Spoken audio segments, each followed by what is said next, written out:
this is a really interesting point that you're bringing up right now, is what to advertise, because a lot of people come into advertisement. It's like, I'm going to run these catalogs or whatever. And it's like, why?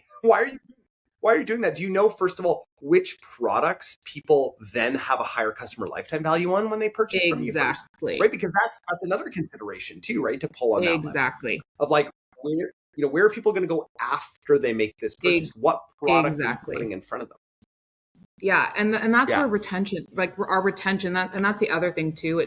It's from a financial lens, not only focusing on your acquisition strategy and what's profitable there, but how do you couple that with your retention strategy as well, right? Because from a profitability standpoint only, like obviously retention is so important from a brand loyalty, perspective, right? Like you want to make sure that your customers want to come back, that they're feeling that they're getting the best product for you, that, your brand makes them feel good. But from a pure profitability standpoint, right? If you can get so much more out of that $1 you invest in your acquisition strategy if you make sure your retention strategy is also working well, right? So we have such a great marketing, and that's the other thing that I think has worked for us, is that our creative services and our marketing team is all in-house, and they are intuitive marketers. They really truly know what our customers want and what they will come back and repeat. You can couple on that with like data from Shopify, data with Lifetimely, all those like apps that you can add on, right? To see what your people are repeat purchasing, but they have a real knack of knowing what's going to work, and they're creating such high quality ad content that is just really,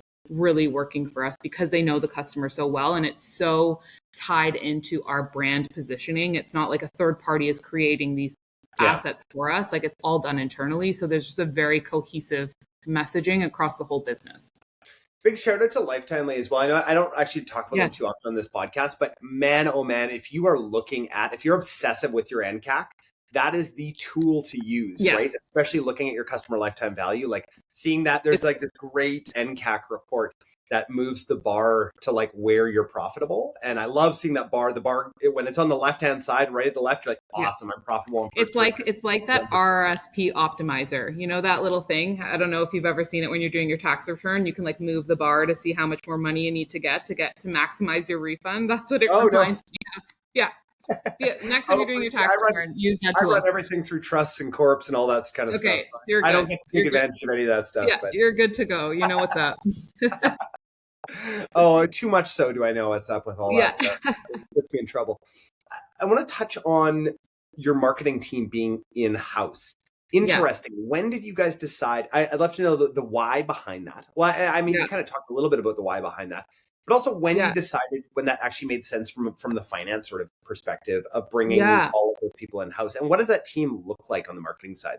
Yeah, for sure. That, to be honest, has been from day one. I mean, we outsource like PR. We do outsource PR, but everything has been from day one. And I would say, like, even before I started, that was really a Jenny decision because it's something she enjoys. She also has marketing in her background, right? So it's something she's enjoyed, she's good at. And I think she really built the brand on a strong brand presence and positioning. And I think it was just really out of like interest to begin with, and she wanted to have ownership over it. But now as we've grown financially, it makes way more sense, right? You have oversight in all the costs. Like we do product photography and shoots at our studio here. We're doing it in-house. We have the samples in one room and we're, able to shoot them same day, next day. So it really makes sense from a cost perspective as well now as we've grown. Our team right now, we have 2 associate art directors. Jenny herself is acting as the creative. She is our creative director. So it's her 2 associate art directors. We have several 3 to 4 graphic designers, and then our VP of brand marketing and e-commerce. She holds a whole lot of stuff. She manages brand marketing as well as being, a key revenue officer in managing our e-commerce channel as well. Wow, that's quite a team, quite an in-house team. Yeah.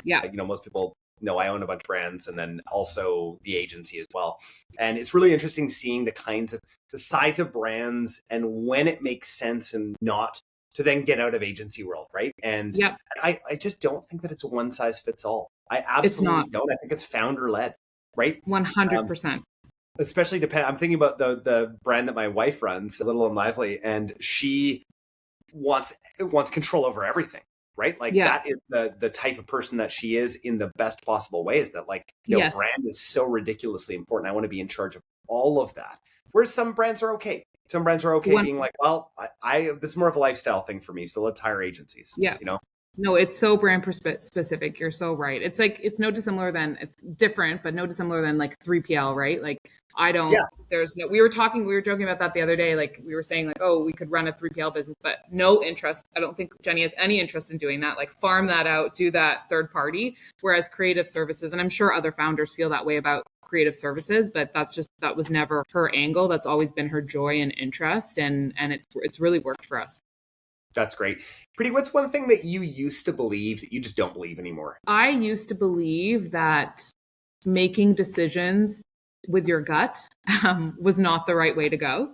But I've really learned through, and Jenny's been a pioneer in this, but I've really learned the importance of pairing gut and intuition with logical reasoning and decision making. I think, especially able to hold a CPA and hold those same beliefs together. Well, and this is the thing, right? Like you're not taught to do that, right? You're not taught to do that at all. But honestly, so many decisions that we have made, like you base it with the facts and the logic, but there is such an element to just true intuition. And as I said, that works in our marketing, and it has worked in our general business decisions as well. And so, something that I really did not believe in before, but I hold true to every decision that I make and that we all make as a company together. Like we always integrate that into our discussions and just sit with them right before jumping to a conclusion. It's like, okay, like how do I really feel about this? Like, does this feel like the right next move for us?